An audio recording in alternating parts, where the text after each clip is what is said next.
Chagaipa Uncle Chuta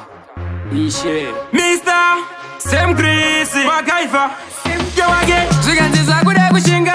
Pamwe pacho wangu notochko katsinga Apaso diwe vaye vanotamba tsinga Aisi nyore kusonzi wakunda Magaifa Kwatino bakure Ende kwatino enda kure Aye wanditsoke kumashure Svika ndatipora mumambure Vamwe voti ndakuenda naye Vamwe voti tinofamba naye ndapinda naye kana aneta utiudza tongoti Sam Chris apa wabika matsaga ndochimasuka vakakubvunza anobva kwaseke ndeupiko Magaifa aseke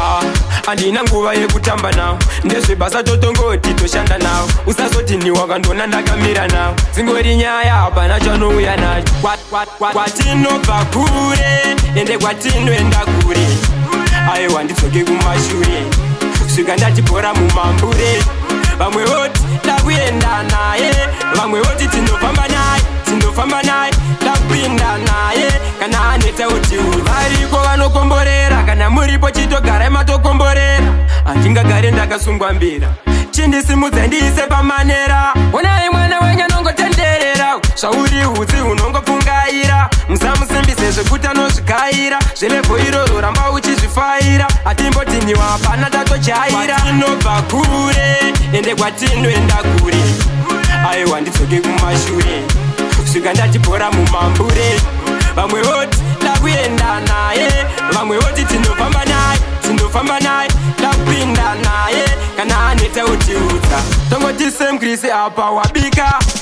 matsaga ndochimasuka vakakubvunza anobva kwaseke ndeupiko Magaifa aseke handina nguva yekutamba nawo ndezvebasa totongoti toshanda nawo usazoti ni wakandona ndakamira nawo dzingori nyaya hapana chanouya nacho kwatinobva kure ende kwatinoenda kure aiwa ndidzoke kumashure svika ndatipora mumambure